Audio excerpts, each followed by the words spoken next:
దేవీ నవరాత్రి ఉత్సవాల్లో భాగంగా 9 రోజుల పాటు పూజలు అందుకున్న దుర్గాదేవిని భక్తులు సాంప్రదాయంగా గంగవడికి సాగనంపారు. నగర వ్యాప్తంగా నిర్వహించిన శోభాయాత్రలో ప్రత్యేక డీజే పాటలు, యువతి యువకులు ఆటపాటలు, కోలాటాలు, చెక్క భజన ఆకట్టుకున్నాయి. ట్యాంక్ బండ్ వద్ద అమ్మవారి నిమజ్జనానికి సంబంధించి మరిన్ని వివరాలు మా కరెస్పాండెంట్ కీర్తన అందిస్తారు. తెలంగాణ సంస్కృతి సాంప్రదాయాలకు పెట్టింది పేరని చెప్పి మనందరికీ తెలిసిందే. గత కొద్ది రోజులుగా ట్యాంక్ బండ్ వాతావరణం సందడితో నెలకొంది అని చెప్పుకోవచ్చు. మనం చాలా రోజులుగా చూస్తున్నాము. బోనాల పండుగ కానివ్వండి, బతుకమ్మ పండుగ కానివ్వండి, వినాయక చవితి కానివ్వండి, దుర్గమ్మది కానివ్వండి, నవరాత్రులు కానివ్వండి, ఇలా ప్రతిదీ కూడా పండుగలు ఎంతో వైభవంగా జరుగుతున్నాయి. మనం చాలా రోజులుగా చూస్తున్నాము. మొదట మనం బోనాలతో స్టార్ట్ అయిన తర్వాత బోనాలు ఒక్కొక్కటి పండుగ చాలా బాగా అయింది. ఆ తర్వాత బతుకమ్మ కూడా చాలా బాగుంది. బతుకమ్మలో ఈ ట్యాంక్ బండ్ వాతావరణం మొత్తం నిండుకుపోయింది. నిమజ్జనం కూడా జరిగింది. ఇక్కడ ఎల్బీ స్టేడియం నుంచి ఎంతో మంది అతిథులు కూడా బోనాల్లో పాల్గొని బతుకమ్మలో పాల్గొని అక్కడి నుంచి ఇక్కడికి వాకబుల్ అంటే ర్యాలీ చేసుకొని ఇక్కడ ట్యాంక్ బండ్ పరిసరాల్లో నిమజ్జనం చేయడం జరిగింది. And at the same time అవన్నీ కాకుండా కూడా వినాయక నిమజ్జనం కూడా ట్యాంక్ బండ్ పరిసరాల్లో ఎంత బాగా జరిగిందో మనందరికీ తెలిసిందే.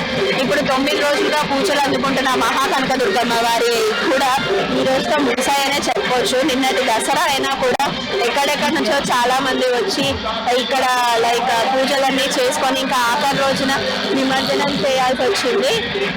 ఇక్కడ ఆల్రెడీ చూస్తున్నాం, పొద్దున్న నుంచే చాలా మంది మన మధ్య ఉన్నారు.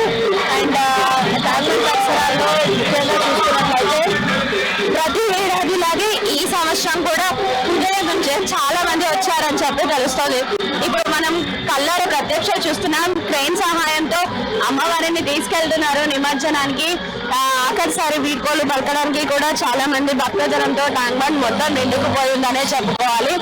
అండ్ ఈ పరిసరాలను చూసుకున్నట్టయితే అక్కడ పోలీసులు కూడా బార్కెట్ వేయడం జరిగింది. వన్ సైడ్ వేగా వెహికల్స్ ని తరలిస్తున్నారు. ఇన్ని జాగ్రత్తలు తీసుకున్నప్పటికీ అండ్ ఇప్పుడిప్పుడే ప్రస్తుతం మనం ఓల్డ్ సిటీ నుంచి వచ్చిన అమ్మవారి ఊరేగింపులో ఉన్నాము. ఆఖరి రోజున కాబట్టి నిమజ్జనం చేయడానికి అని చెప్పొచ్చారు. మరి వారిని అడిగి 9 రోజు పూజలు ఎలా జరిగాయి, అమ్మవారి అలంకారాలు ఏ రూపంలో దర్శనం ఇచ్చారు, ఈ రోజు ఆఖరి రోజు కావడంతో భక్తజనం మొత్తం ఇక్కడ ట్యాంక్ మొత్తం నిండుకుపోయింది. మరి వీళ్ళు స్పెషల్ గా ఏం చేశారు ఈ దసరాకి, ఆఖరి రోజున ఇంకేం చేయబోతున్నారో వారి మాటల్లోనే తెలుసుకుందాం. అలా ఎవరు మాట్లాడతారు? మీరేనా? ఓకే, ఓల్డ్ సిటీ నుంచి వచ్చారని చెప్పారు. మీరు ప్రతి సంవత్సరం ఇలా పూజలు నిర్వహిస్తున్నారు? లాస్ట్ 2 years నుంచి పూజలు చేస్తూనే ఉన్నాము. మా యూత్ పేరు వచ్చేసి దర్బార్ మైసమ్మ యూత్. అమ్మవారి అందరం మంచిగా ఉన్నాము. ఎవ్రీ ఇయర్ పూజలు కానీ ఆల్వేస్ మంచిగా ఉన్నాము.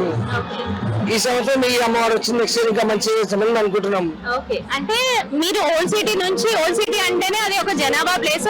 ఏ ఉత్సవం అయినా చాలా ఘనంగా నిర్వహిస్తారు. ఈవెన్ వినాయక చవితి కానివ్వండి, బోనాలు కానీ, బతుకమ్మ కానీ మన తెలుగు సంప్రదాయానికి పుట్టినట్టుగా ఉంటుంది ఏ పండుగ అయినా. ఇప్పుడు ఈ యూత్ అసోసియేషన్ మాత్రమే కాకుండా మన సీనియర్స్ కూడా అంటే చాలా మంది ఉంటారు. ఇలాంటి ప్రత్యేక అమ్మవారి దర్శనాలు ఇచ్చినప్పుడు కానీ, నవరాత్రుల్లో కానీ చాలా మంది వస్తూ ఉంటారు.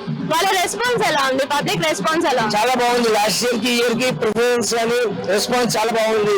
పూజలు జరగడం అని, అమ్మవారి సేవలో చాలా మంది పాల్గొంటున్నారు. మాకు చాలా ఆనందంగా ఉంది వాళ్ళు పాల్గొనే విధానం.